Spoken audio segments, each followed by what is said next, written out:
I was about 26 when this happened, and I was fortunate that happened really early because it ended up being one of the lowest points of my life. I became really broke.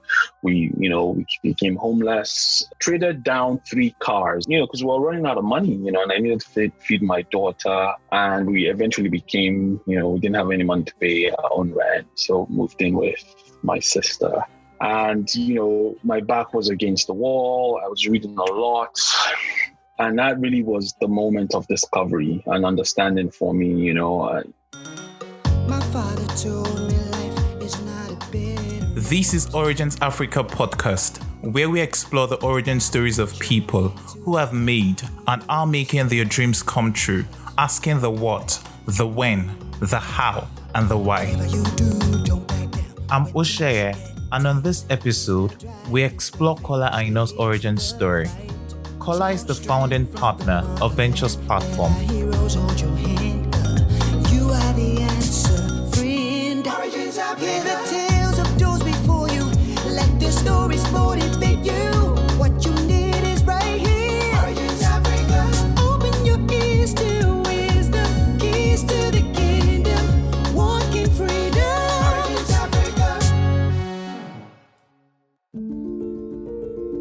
Today, Kola is the founder of Ventures Platform, an early-stage fund that provides smart capital and growth support for bold entrepreneurs who are leveraging innovation to solve problems in Africa and around the world.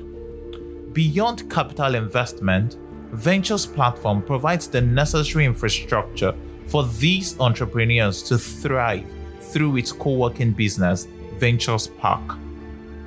Ventures Platform also provides capacity building and ecosystem support through its not-for-profit entity, Ventures Platform Foundation. Now, through Ventures Platform, Kola has invested in over 30 startups, including CrowdForce, PayStack, Kudi, and PiggyVest. He is a mentor on Excel Africa, the World Bank Accelerator, and Google Launchpad Accelerator. He's also a board member and advisory board member of various organizations, including ARM Financial Advisors Limited and Reliance HMO. But there were hurdles Kola had to cross before getting to where he is today. Kola grew up in Kaduna and had a fun childhood.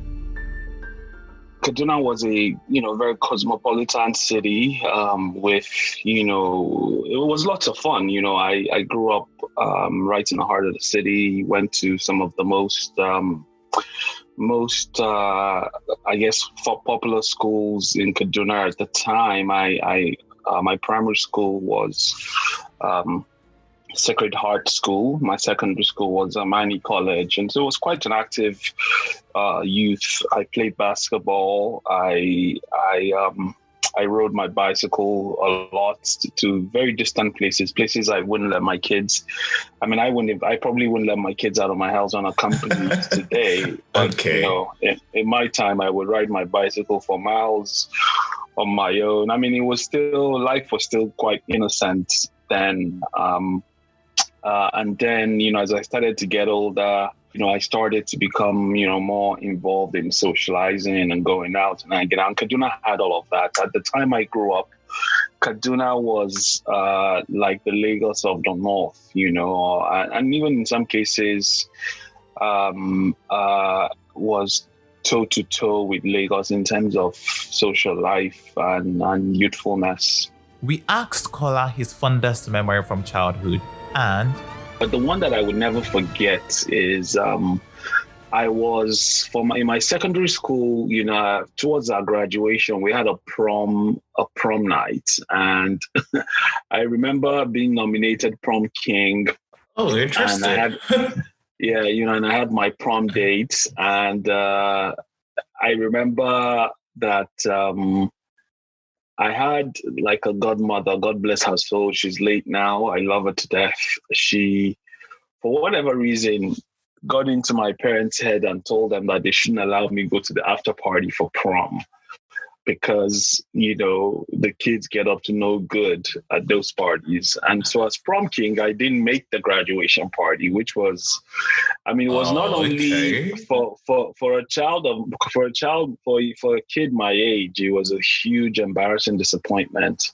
But, at the time it felt like I'd missed out on $1 billion or something, as a young kid. Yeah, so, I know, I can relate. So that one certainly stuck with me for a while as a young kid back then.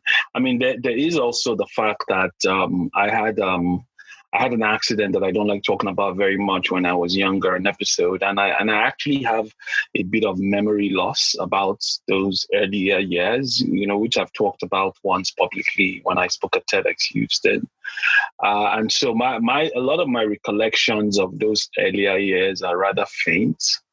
And it can be embarrassing, because I sometimes meet people who, I went to school with or I did stuff with in the young years, and they get upset when I don't remember the details, or sometimes in the extreme cases when I don't remember them, and I often have to explain, that look, I've got this disability that, largely I have repurposed as a strength, because my long-term memory is not necessarily at par. I tend to move on from loss easily, and I tend not to hold on to the past in ways that most people do. So that's how I've sort of optimized for that deficiency in life. Yeah. That's great. So just so you don't ask me too many more questions about my earlier years. Okay, I'll try not to. Kola had also spent some time at his father's business while growing up. My dad was an entrepreneur, and at any given time ran at least an average of 2 relatively sized businesses. I also spent quite a bit of time in those businesses on the weekends and during the holidays, because my dad will always have me tag along. So it was a very busy childhood for me, and I miss those younger years. So growing up as the first son, were there any pressures? Yes, there were plenty of pressures. I was the first. I was not only the first son, but I was the first, followed by 3 girls, and then my brother was born. There is about almost 10 years, I believe, between us. And so that meant I needed to my parents placed a lot of expectation and responsibility on me, and part of that included, when I was going to. So first off, I was fortunate. My mother and I sort of connived to see to it that I went to school in the US for my university degree. But my father was initially not in support, because as the first child, he wanted me to be closer to home and naturally to take over the family business, something that ended up not happening as I got older. And so there was a lot of that pressure. A lot of it I didn't realize was because I was the first child at the time.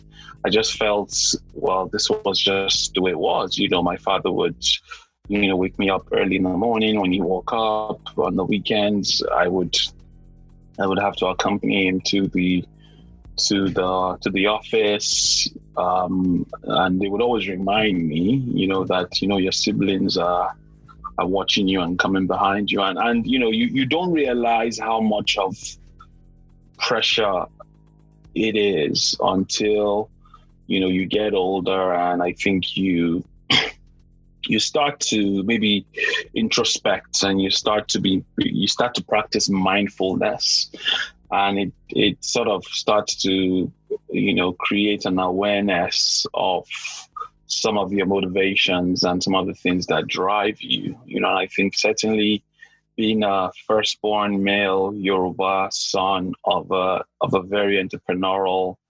and socially responsible father certainly was a high standard to try to live up to.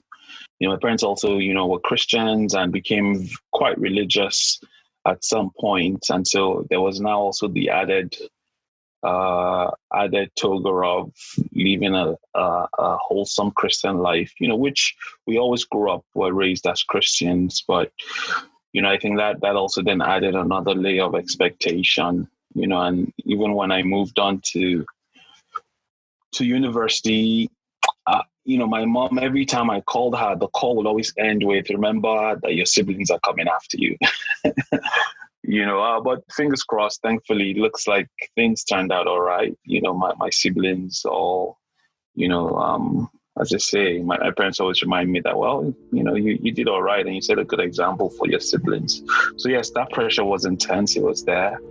But from spending time at his father's businesses as a young boy, Kola had developed an interest in graphic design and wanted to be the best graphic artist in the world. Because I always interned on my holidays, my dad, always just ensured I was doing something. And I believe that was his way of maybe trying to prepare me to take over his business empire or whatever. But, I think if I was going to do it again, I probably would have had a conversation with me. I think the challenge is there was really no conversation, at least not that I remember. And so, I spent a lot of time in the publishing business, and I remember having a lot of fun with folks that worked in graphic design. And, I became a really good graphic artist, right? And because I've always been a very creative person, and I decided that I want to become a graphic artist. I wanted to be the best graphic artist in the world. And that desire held on for a while. I remember when I finally was when my mom and I were orchestrating my education in the US. First degree, okay. Yeah, I wanted to study graphic design at the Savannah College of Art and Design. That was my ambition, the SCAD, which is one of the top design schools in the US. But of course, when my father found out about it, even though he was aligned with his industry, he wasn't very supportive of that course of study because the folks that do design in Nigeria are not necessarily the most respected, right? Even though I think you can make a fantastic career in design, sure. But again, because the business was a traditional print business, and so graphic design was a lot of people that did graphic design were dropouts, or there was some degree professionals, but it wasn't necessarily the case. So I think he didn't necessarily think that I could make a good living or make a good life as a graphic designer. And every parent wants the best for their child. In all this, I think my dad had the best intentions for me. True. But I think that generation certainly feel they know what is best for their kids, and they always seek to determine or guide their kids largely, and that was so yeah, graphic design was the very predominant thing I wanted to do at the time. Obviously that changed, and after that I had many other ideas. After that it was then very clear, particularly when I got to the US. So I ended up studying electrical engineering. And you were still the best graphic designer in your school then.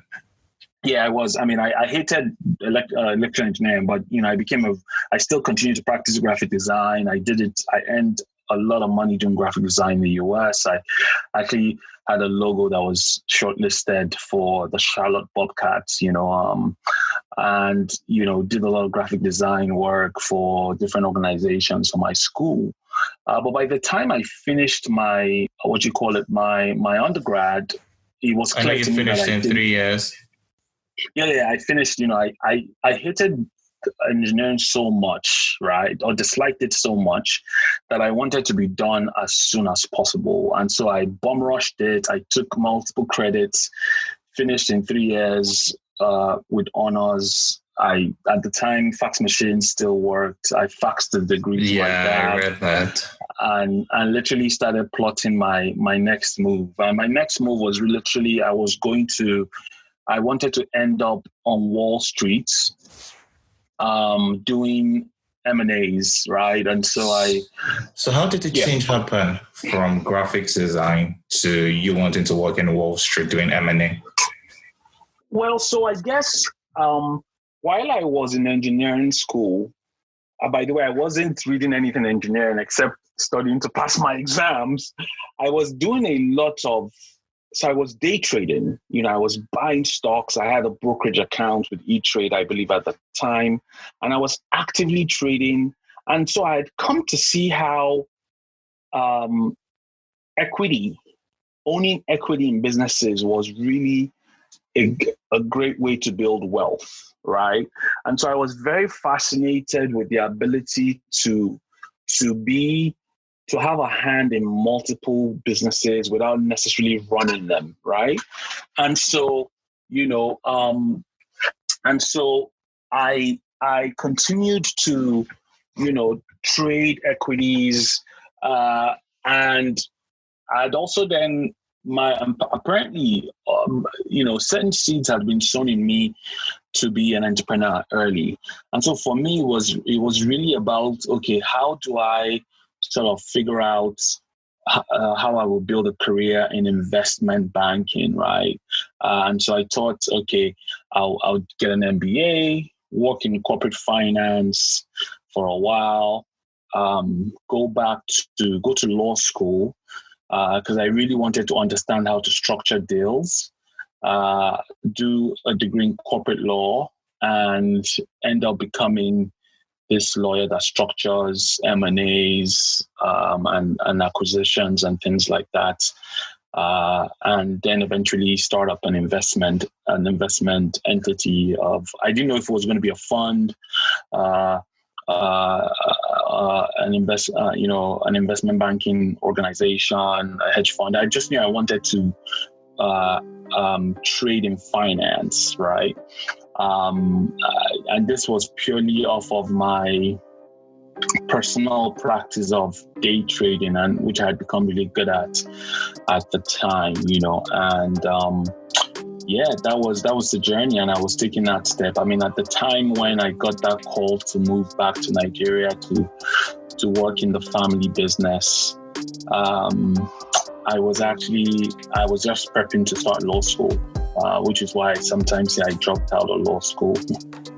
So Kola had been on the verge of starting his law degree. But before we go there, let's look at what helped Kola, as well as how he's now deliberately reshaped his life. A couple of years ago, about, I think 2 years ago to be precise, or maybe 3 years now, I can't remember. I was billed to give a keynote at a very major event. I had just returned from a couple of trips, actually. I think I was in the US and then Egypt and then, Lagos and then Abuja. And it was short. I think all of these trips were within the space of a week or something. And, I felt really ill, but I decided to brace it anyway. My usual style of just really wanting to pursue and keep going and just, being a hard pushing, hard working type of person.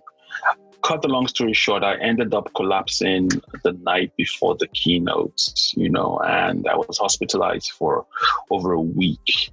And that for me was a turning point in that I really started to reflect, because I almost lost my life and it was going to be on the altar of high levels of stress, overwork, and just not taking care of myself enough. And, because I already had 2 kids at the time, it got me to really reflect, because here I was sitting on a hospital gurney the first night and then, hospitalized for the week afterwards. Not being able to give the keynotes that I felt I couldn't miss for the world, not being able to get on my calls and do my meetings for a whole week. I mean, before that, even though I could afford to, I'd never really taken a real holiday ever, maybe after I'd started working professionally. I would always just take a couple of days, or even when I went on a week-long holiday with my family, I would work in between the holidays, and so that for me was a turning point that made me realize, the important things in life, and the place for a family, your loved ones, your kids, rests, and the place of balance overall. And as I started that journey, I decided then that I would make certain changes in my life. As I started that journey, one of the things that I also did was, I started talking to a therapist, to say, look, I have this compulsive nature of not really knowing how to relax and rest and slow down. I tend to have a sense of guilt when I'm not working, which is kind of weird, because I've been used to working. I worked tirelessly for like 15 or so years at that time, building businesses and working in corporates. And so for me, it was really a journey to understand how I could reduce my stress levels and really live a more balanced life.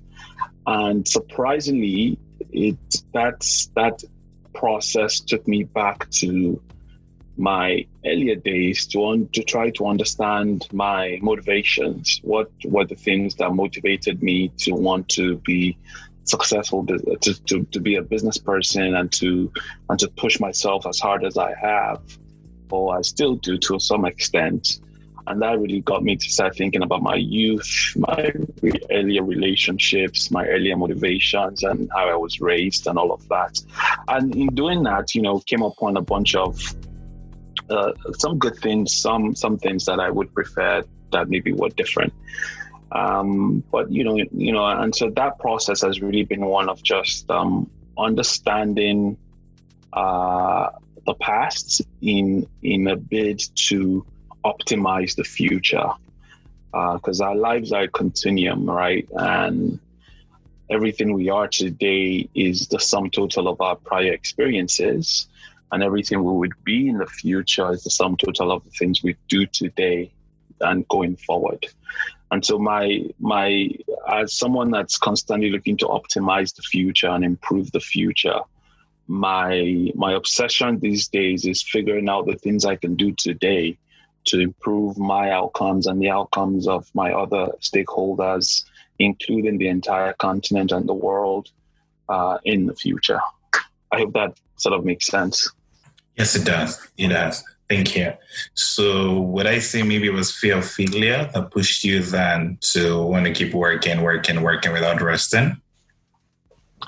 Well, so a little bit more nuanced than that. So at some point, after my master's degree, I was working in corporate in the US, and at some point my dad, had invited me, but it's one of those invitations that you can't say no to, to come work in the family business. And, for all intents and purposes, it was intended to be a really good life. The business was thriving. I was going to be CEO, if not immediately, in a very short while.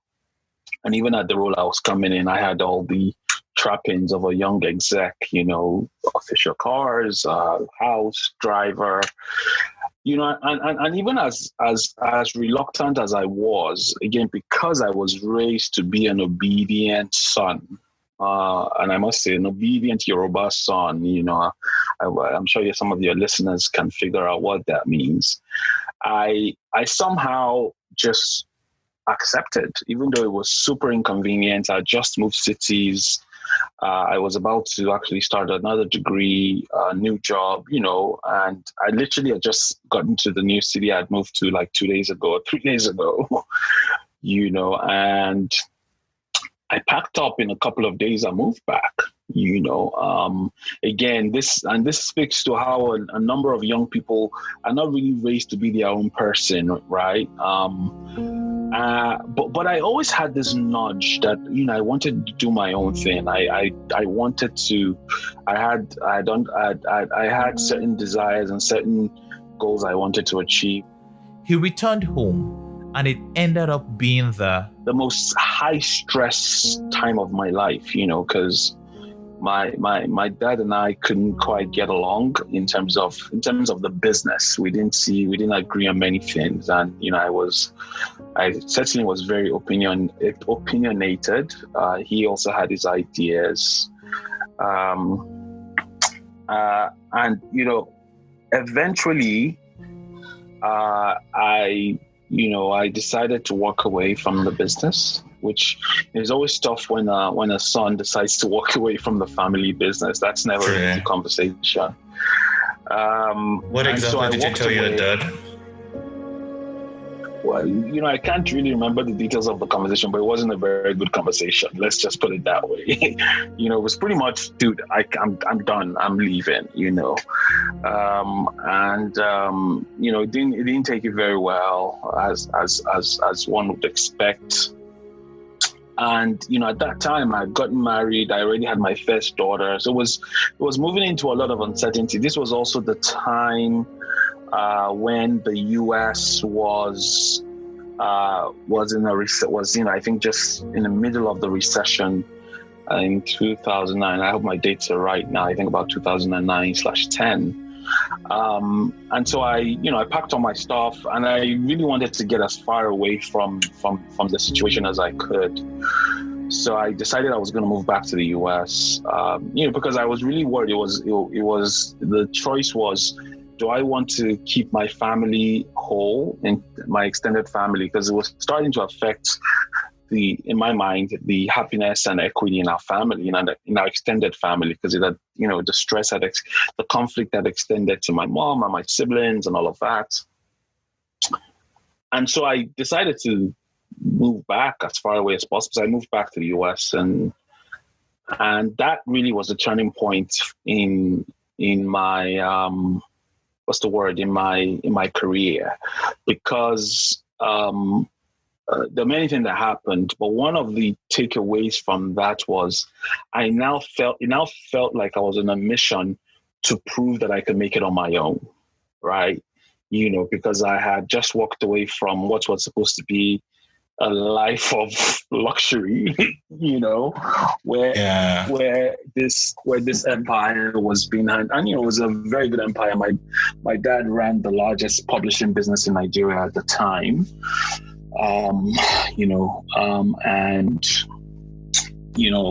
I was pretty much going to be running the business and doing as I chose, because my dad wanted to retire sooner or later. So I think the biggest takeaway from that, amongst many other things, was the fact that I now had no choice but to figure out how to make it on my own. Right. And I use the word on my own lightly, on my own meaning, without necessarily working with my parent or in my family business, and I also had a bit of ego and pride as a young man, which in retrospect was probably unnecessary, which essentially meant I felt I couldn't ask for help. And I didn't ask for help for the longest time, because I wanted to prove a point. And that, I guess, was sort of the motivation for me. And I only discovered many years later, in fact, very recently, that for many years, I really was just trying to tell my dad that, I got this, and you forget that, even as you get older, you're still that little young man that is driven by some form of some weird motivation that, sometimes works out for good, and sometimes not always works out for good. Yeah. That's a lot. Oof. Yeah. Thank you for sharing that. Kola left his father's business and traveled back to America with his wife and daughter. Kola was about 26 years old at the time, and that period heralded one of the lowest moments in his life. Kola literally lost it all and was down to ground zero. We'll continue after this short break. I'm Osheye, and you're listening to Origins Africa podcast. Hi, dear listener. If you love our show, please leave us a review on iTunes and Apple Podcast. You can also send us a tweet or comment on Instagram at OriginsAF. We love to read from you. Nopes, not later. Yes, I read your mind. Do it now. Thanks a lot. Also click the subscribe button and share with a friend. Let's make a difference together, one origin story at a time.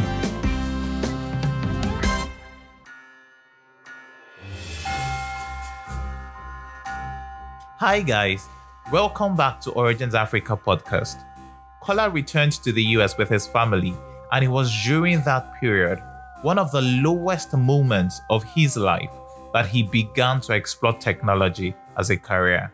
My career in technology was a fallout of my return back to the US, right? Which was really ended up being one of the lowest moments in my life because I came back to the US at the height of a recession with my daughter and my wife, and I wasn't getting any good job offers. My plan then, I was frustrated. I was in my lowest moment. I really just felt like taking some time to put myself together. And so I decided that I would go back to school, this time doing a PhD. Again, I was just a very confused young man at this time, all right?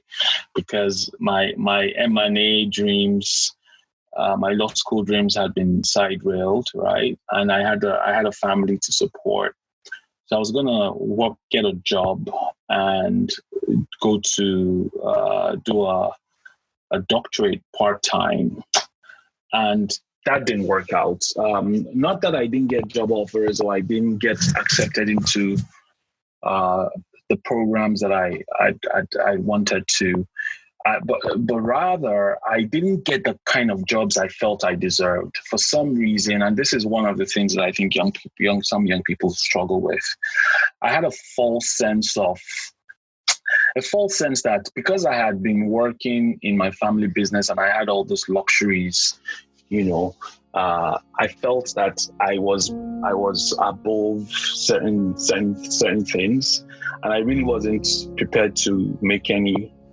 I wasn't really ready to compromise and take any roles that I felt were less than me, and it was this false sense of pride that one had as a young, high-flying supposed exec at the time. And so I sat around, and for several months, and it was in that period that I sort of discovered what I got to understand was the purpose of my life. How old were you then, sorry? I was about 26 at the time. Yeah, I was about 26 when this happened, and I was fortunate that happened really early because it ended up being one of the lowest points of my life. I became really broke. We became homeless. I traded down 3 cars. I think the first car we had was like the Honda Pilot. And then I sold the Honda Pilot, took some equity out, and bought a Passat. And then I sold the Passat after like 2 months, took some equity out and bought like a accidented Honda, Toyota, Camry, one of those ones that they call pencil eye in Nigeria, right? It was probably like 12 years old model, accidented. And because we were running out of money, and I needed to feed my daughter. And we eventually became, we didn't have any money to pay our own rent. So moved in with my sister. And, my back was against the wall. I was reading a lot. And that really was the moment of discovery and understanding for me. Some people when they face that kind of failure or low points, they turn to various things. But I was fortunate. I turned to, I would dress up every day, even though I was unemployed. I would dress up every day, wear my shirt and tie, sit at my desk. My wife tells the story really well, and I'll be applying for jobs. I'll be reading about starting a business. I'll be reading about investing, and I would also be reading a book which is not one of my favorite books and most recommended books, The Purpose-Driven Life by Rick Warren. I read that book multiple times because I was desperately. I knew that I didn't want to just be average. I wanted to be outstanding. And so for me, it was really about understanding what is that one thing I can be really good at. And I'd read somewhere that you can be really good at things that are within within what is the purpose of your life, right? And that was what I was trying to find out. What was the purpose of my life? And that, when I found that out, that really was when my journey to some significance or success began. So from reading that book, you were able to come to a better understanding of what your purpose was or what your purpose is. Well, I read a few books, and the question I was really trying to ask, I was depressed. I must say, I was depressed. I was at my wit's end. I was just really pissed off and angry, because I had just come out of like 2 years of working in a really, what I would describe as unhealthy, unhappy place. I had a daughter, I had a wife, I had all these ambitions. I wanted to be successful. I felt a bit of remorse that I had also abandoned what was already a good path to move back to Nigeria. I was also extremely unhappy with Nigeria, right? Because I had some of the worst experiences, dealing, I think most people that relocate back to Nigeria, they face that in the first instance, right? And so it started from really asking the question, what is life about? Why, what is life for? And then it proceeded to what is the purpose of my life? Why was I born? Because I had come to understand that everyone had a purpose, and if you discovered what your purpose was and pursued it with mission, you'll be more likely to have a happy, successful life, right? Some of my own motivations also came from the place of my faith. I was a Christian at the time, and because I was in a very low place, I really held on to my faith. And so I was really trying to understand what I'd been put on the world, on the earth to do. My wife was also really supportive at the time. She was really encouraging. And from trying to understand what my life was about and what the meaning of my life was, I settled on understanding what the purpose of my life was, because I figured if I understood the purpose of my life and I pursued it, I'll be more likely to be successful, right? And I read many books, and one of those books, including the Bible actually, one of those books was The Purpose-Driven Life by Rick Warren. And that book, I think, armed me with the tools I needed in a combination of other things I was doing at the time to really start that journey of purpose that, I believe I'm still on. How did you now settle on tech? That was tech you wanted to do. During those months, towards the end of those months of self-reflection, and by the way, I didn't have any money for a therapist or cinema, so I was my own therapist, right? I settled on the fact that the purpose of my life was to be a platform that would enable other people achieve success. And, very clear. May I ask how you arrived at this? Well, so, again, I strongly recommend The Purpose-Driven Life. The book talks about the place of shape, something called shape, SHAPE, which involves your personality, your socialization, and a host of other things. And in reflecting on a lot of that, and really just meditating on it and thinking through it, I arrived at that as the purpose of my life.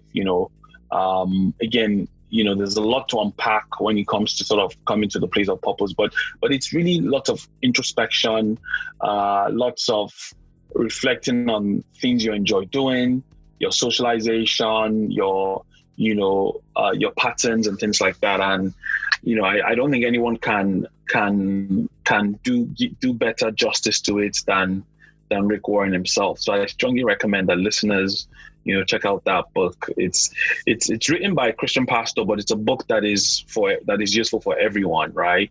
It's not a book that tries to preach to you or anything. It's a book that really just tries to help you understand purpose. And so it was in that period of, for me, it required introspection. Thankfully, I didn't have a job. I was desperate. I was only doing a few things. I was applying for jobs, reading about entrepreneurship, and obsessing about this book. And I read it like 3 times. And at the end of it, it became clear to me that the purpose of my life was to build platforms that would enable other people to achieve their dreams. Very clear, very crystal. In fact, so clear that when I then decided that technology was a good way to do this, and I decided on tech for a few reasons. I told myself that, well, tech is a great way. I mean, tech is all about building platforms, whether it's platforms for education, platforms for finance, and with tech, you are able to, you're able to impact many people, right? So for me, skill was important. I wanted to be someone that would do things that impact a lot of people. But because I had also become aware that I was a bit of a polymath, right? With an ability to be flexible in terms of the application of my know-how. I've always been very adaptable, right? I can typically jump in any conversation and in quotes, bullshit my way through it, right? That is, carry on like I'm very aware.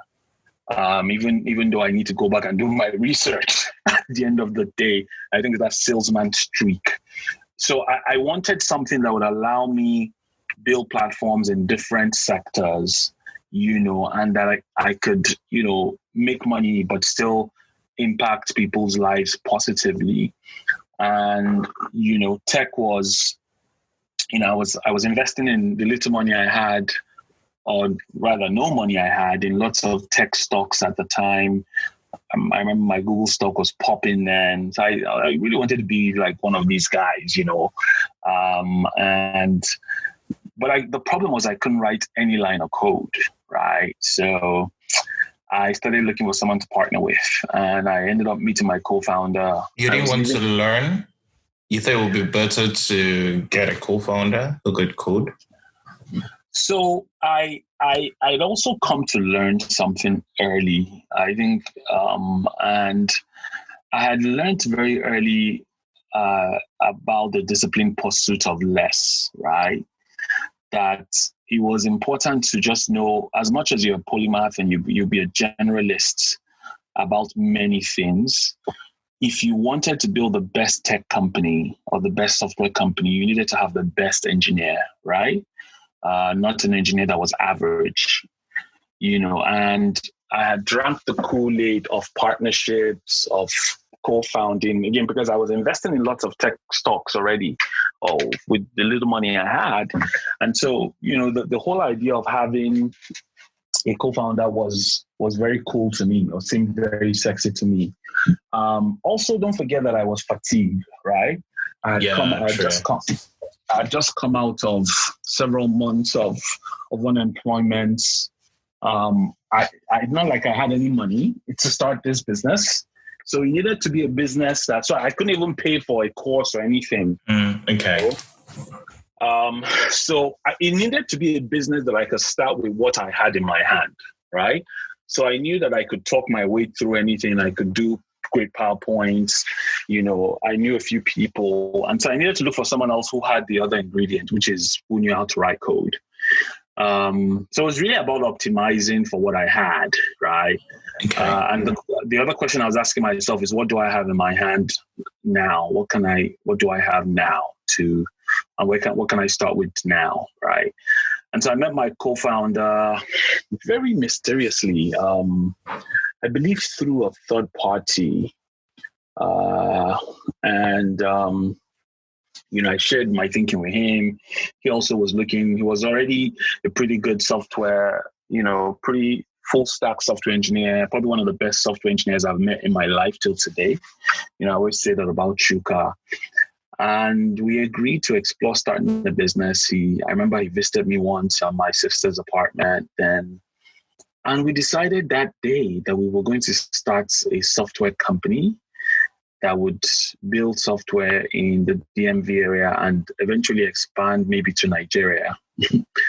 And we decided I shared my vision and my mission of wanting to build platforms to enable several people, many people. And we decided we'll call the business Emerging Platforms.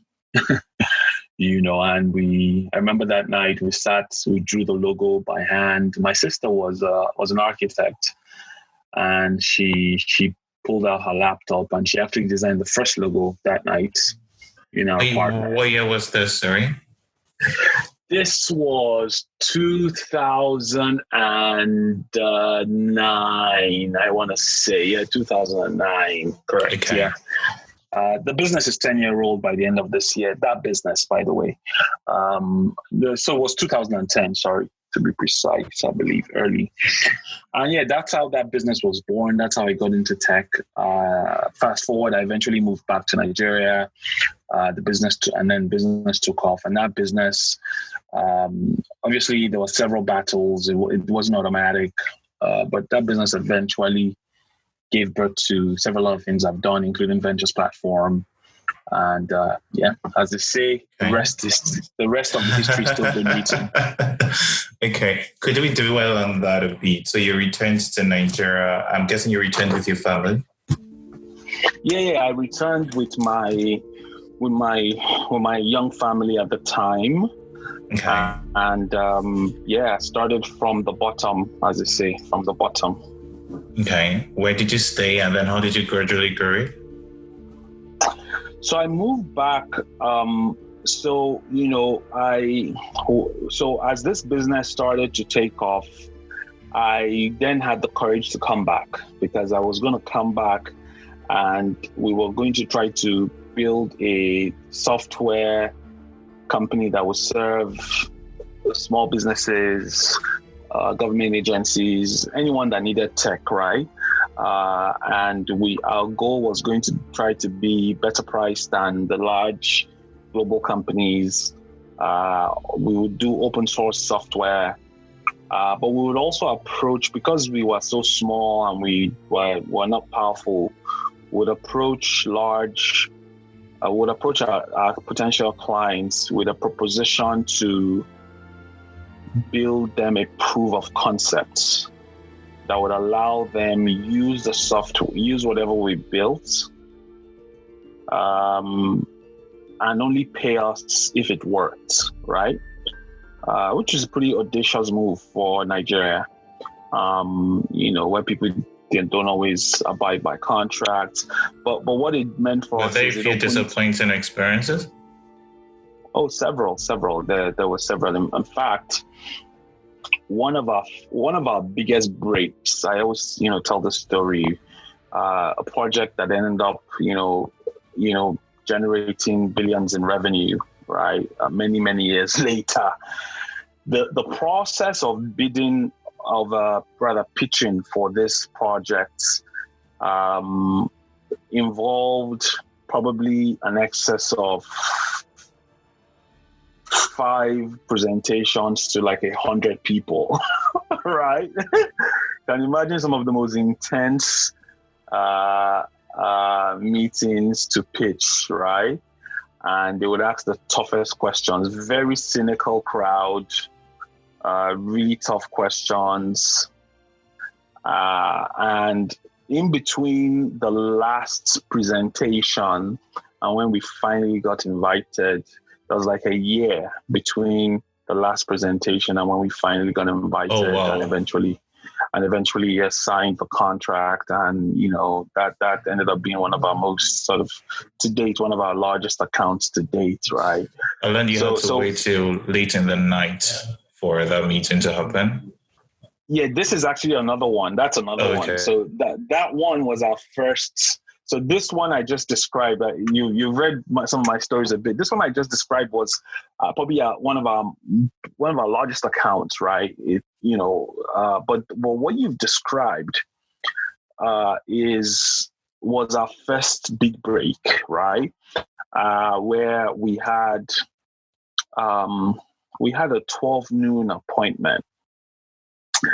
And I remember getting there super early. Again, I just come back to Nigeria, so I was still a very ethical, disciplined, international. So I moved. So you no longer are? No, I still am in the sense that I was still very fresh off the boat. I think there are certain things that Nigeria tries to normalize for you, and you have to work really hard at not accepting them as normal, right? And one of those things is just not keeping to time. I mean, up until today, I still find that I tend to be a sore thumb, even amongst my colleagues, when it comes to punctuality and whatnot. But yeah, in this particular case, the meeting was for 12 noon, and I remember showing up. I remember showing up at 10:30 or so, about 11, just to ensure I could set up my projector.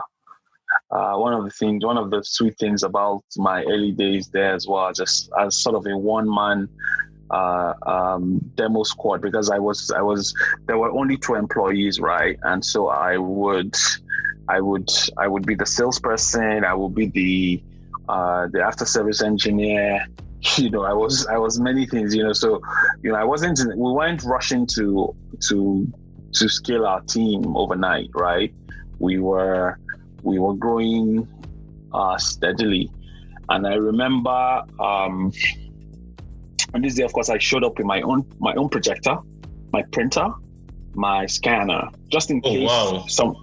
Yeah, I had one of those. I still have the bag, actually. It's always in the boot of my car, and the driver always knows to leave it there.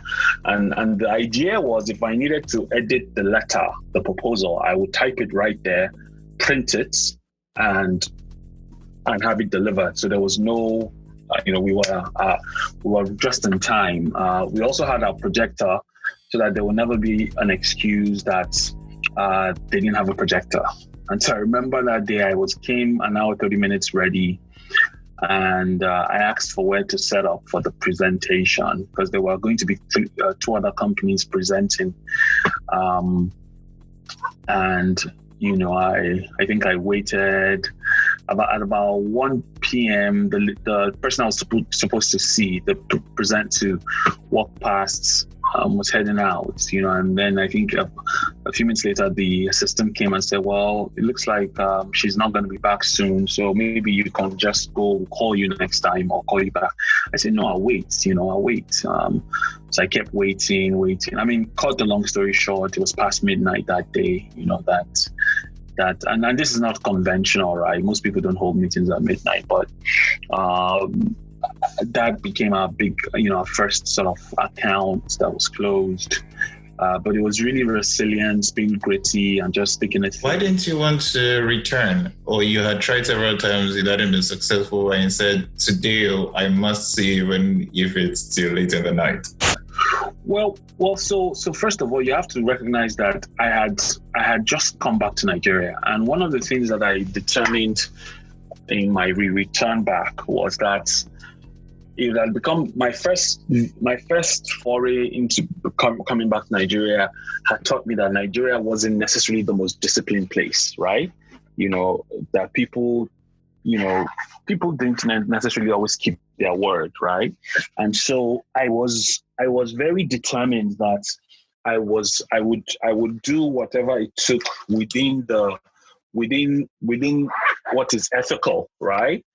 To make a break, including, so it wasn't. It used to piss me off when people didn't keep the time prior, in my first sort of go. But I was, I don't know if you've ever seen Rambo, the movie, right? And I like giving this example very often. Have you seen Rambo? No, I haven't actually.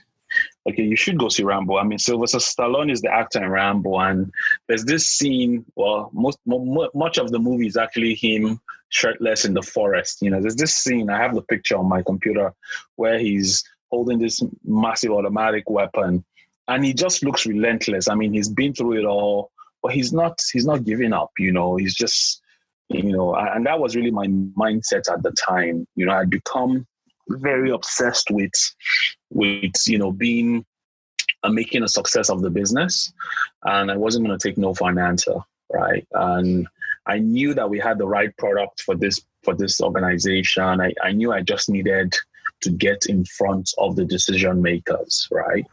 And that was my shot. And like clockwork, the moment we got in that room, we made the pitch, and they're like, "This is what we've been looking for. We need this," and and yeah, that was it. So that was it. Was that resilience that I didn't have too many options. My back was against the wall.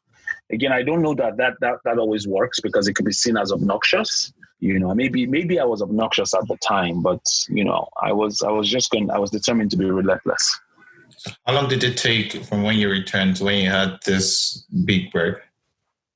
Or your first break? I think it had to be, so the first few months was really just trying to get my lay up. It had to be about 3-4 months.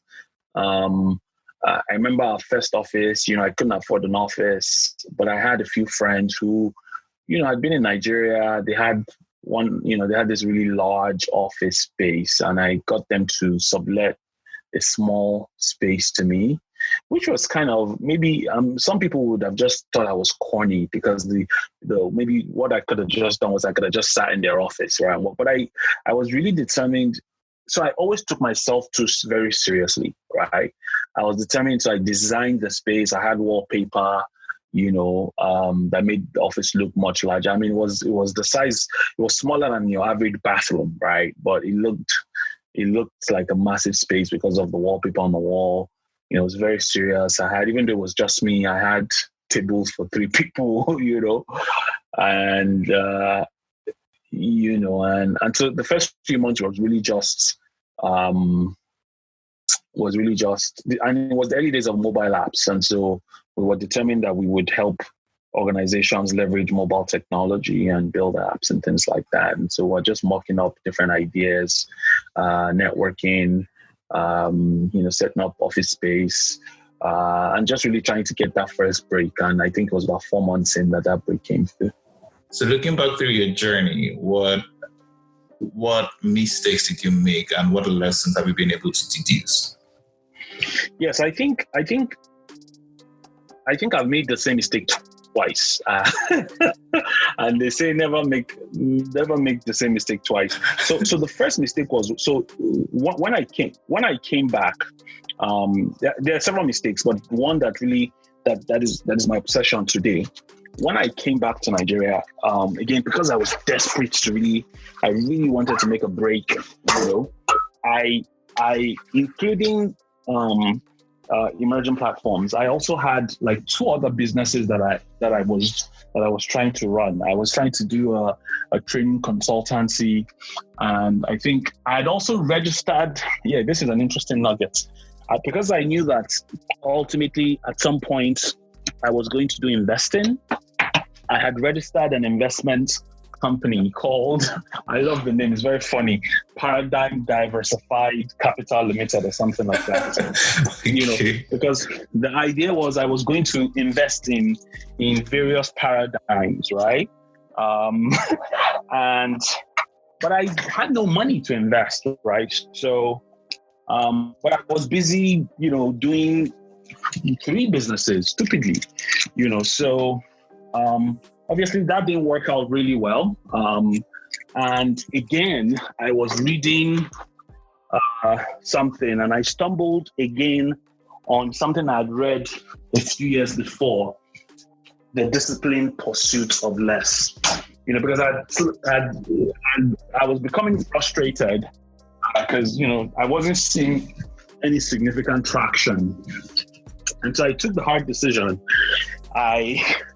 The franchise, I believe I stopped paying the licensing fees for the training franchise.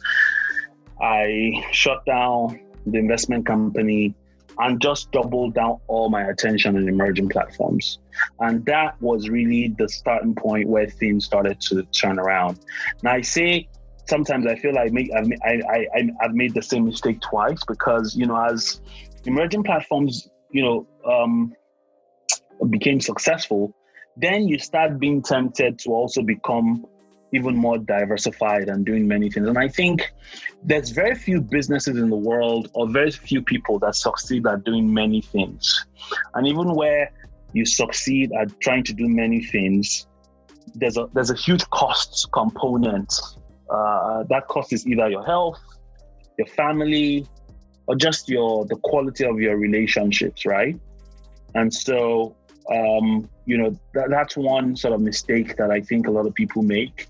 And I know too well because I've seen that mistake happen when I was still just starting out. And sometimes I feel like maybe I'm stretched a little too thin. And so I'm at that point in my life where I'm trying to success has also meant I've become very privileged to so many opportunities, and I'm a part of so many things. And I'm actively trying to decongest and shrink my scope of influence, because I think the ability to be excellent is very, very dependent on the level of focus that one has in business and in life in general. Was that maybe also why you had to step down last year in some of your roles to focus? Yes, that precisely was why I stepped down. I mean, I was enjoying it. I was doing it really well because I'd become very good at multitasking and throwing many hats. But, if you don't see a negative impact in the quality of your work, you will certainly see it in the quality of your relationships and your health. And so you at some point you figure out what is most important for you. And for me, it's really the quality of my work, not necessarily the volume of my work. And thus I am seeking to focus and do less. Looking back, would you ascribe your success to your hard work and skills and talents, or to luck? Well, I think luck is really opportunity meeting preparation, right? And so there's no luck that translates to success where there's no preparation. What I think people ascribe as luck is really when those two things meet each other, right? So you've been grinding and preparing yourself for the opportunity, because not everyone that prepares themselves has the opportunity, right? And not everyone that has the opportunity has prepared themselves. And so my view is, yes, I think figuring out what the purpose of my life was early. One, had a role to play. Two, putting in the work, being gritty. I certainly don't think I'm the smartest person out there, but I certainly know that I'm probably one of the grittiest persons out there. In other words, you can't out-hustle me when I really want to do something, right? I would push myself. I've done everything from finance to HR to selling to trying to read code. I'm now investing, and I didn't study investing per se. I learned everything on the job, right? And today we've built one of the most prolific early stage funds, probably one of the most respected early stage funds on the continent, right? And all of that just from sheer grit and also our network. And so I ascribe a lot of that success to good fortune, but also lots of hard work and consistency as well. Advice to the listeners? Look, if you're sub 30, obsess about figuring out the purpose of your life, and just pursuing it. Obviously, take on as many opportunities as you can, but if you've determined what your life is about, what you want to spend most of your life doing, then you can pursue opportunities that are in alignment with that. And it's a short circuit way to living a happy, successful life. If you're below 30, you can also give it a shot, but just remember that the clock is ticking. But have fun doing whatever you do. Okay. If you're in my shoes, is there a question you would have asked yourself that I've not asked you yet? I would have asked myself, so what is your next adventure? But we're out of time, so I'm not going to answer that. Who would you like me to interview next? I think you should interview Adia Sowo. Okay. Because I think she's a really nuanced, smart person. I love her dearly, and I think she's going to do well. So we were not able to talk further on the growth of emerging platforms and how it evolved into Ventures platform that we know today due to time constraints. Guess we'd have another catch-up sometime soon. But that's Kola Aina, and he's the founding partner of Ventures platform. Thank you for listening to our show this week. If you liked it, do leave us a review, a comment, and share with your friends. Tell a friend to tell a friend to tell a friend and to tell another friend. We would also love to read from you, so please do send us a tweet or leave a comment on Instagram at OriginsAF. You can also write to us at originsafricapodcast@gmail.com. Remember, do subscribe at wherever you get your podcast: Google Podcast, Apple Podcast, Spotify, YouTube, SoundCloud, amongst others. Join us next time as we have a chat with Yemi Fasheun, a senior human resources executive and thought leader. Our sound producer this week was Tumisha Jani, and the theme song was composed by Just Ritimi. I'm Oshaya, and you've been listening to Origins Africa podcast. Bye for now. My father told me life is not a bed of roses. You gotta put your way to the